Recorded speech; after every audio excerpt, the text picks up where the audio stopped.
नमस्कार, आईमा मीडिया में आपका स्वागत है। भारत ने प्रधानमंत्री नरेंद्र मोदी की रूस यात्रा और रूस के साथ उसके संबंधों पर अमेरिकी सहायक मंत्री डोनाल्ड लू की टिप्पणियों को खारिज करते हुए गुरुवार को दो टूक शब्दों में कहा कि भारत और रूस के संबंध दीर्घकालिक हैं और बहुध्रुवीय विश्व में इस तरह के संबंधों की सराहना होनी चाहिए। दरअसल डोनाल्ड लू ने भारत और रूस के संबंधों के बारे में बहुत ही घटिया टिप्पणी की थी। उन्होंने कहा था कि भारत रूस से गैस खरीदता है और उस धन का इस्तेमाल यूक्रेन में लोगों की जान लेने के लिए खर्च किया जा रहा है। सच तो यह है कि सहायक विदेश मंत्री लू ने मंगलवार को अमेरिकी सांसदों से कहा था, मैं प्रधानमंत्री मोदी की मॉस्को यात्रा के प्रतीकवाद और समय को लेकर हमारी निराशा के बारे में आपसे पूरी तरह सहमत हूँ। भारत ने अमेरिका को दो टूक जवाब दिया है। पहला ये कि उसका रूस के साथ पुराना संबंध है, इसलिए वो उसे तोड़ नहीं सकता, जबकि दूसरा जवाब ये दिया कि बहुध्रुवीय विश्व में हर देश दूसरे देशों के साथ संबंध स्थापित करने के लिए स्वतंत्र है। भारत का पहला जवाब तो घिसा पिटा है। ये जवाब विदेश मंत्रालय के प्रवक्ता तभी देते हैं जब अमेरिकी हमारे और रूस के बीच संबंधों पर अपनी घिसी पिटी शैली में असहजता व्यक्त करते हैं। लेकिन भारत का दूसरा जवाब बहुत ही चतुराई से दिया गया है। इसका मतलब ये हुआ कि भारत अमेरिका को इस बात का एहसास दिलाना चाहता है कि जिस नीति का वो अनुसरण करता है, भारत को भी उसका अधिकार है। आज शीत युद्ध का माहौल नहीं है। नाटो भले ही हो, किंतु वार्सा पैक्ट समाप्त हो चुका है। इसी तरह गुटनिरपेक्ष आंदोलन भी संगठन के रूप में अपनी प्रासंगिकता को खो चुका है।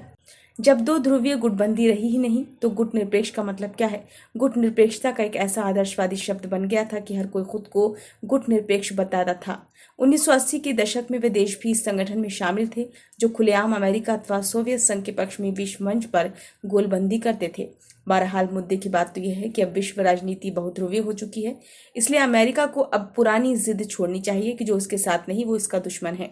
अमेरिका 1960 के दशक में अमेरिका के विदेश विभाग के अधिकारी कहा करते थे, या तो आप हमारे साथ हैं या हमारे विरोध में। इसी धमकी के साथ तमाम नव स्वतंत्र और अर्ध विकसित देशों को अपने साथ कर लिया था। ठीक इसी तर्ज पर 2001 में जॉर्ज बुश ने पाकिस्तान को धमकाकर अलकायदा और तालिबान को अपने साथ खड़ा कर लिया था। इसी सिद्धांत के तहत इसी सिद्धांत के तहत पाकिस्तान को धन और हथियार देता था।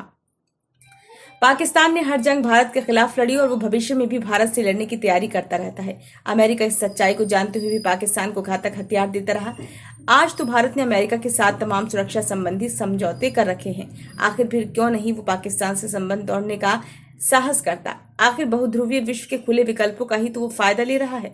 उसी तरह यदि भारत अमेरिका और अन्य यूरोपीय देशों के साथ साथ रूस से भी संबंध बनाता है तो उसमें किसी को ऐतराज कैसा? भारत चीन के खिलाफ बने क्वाड का सक्रिय सदस्य है और रूस इस वक्त चीन का दोस्त है। यदि रूस इस बात से ऐतराज जताता है कि भारत क्यों उसके मित्र चीन के खिलाफ अमेरिका, जापान और ऑस्ट्रेलिया के साथ मिलकर गोलबंदी कर रहा है, तो क्या भारत रूस के किसी ऐतराज की परवाह करेगा? बिल्कुल नहीं करेगा।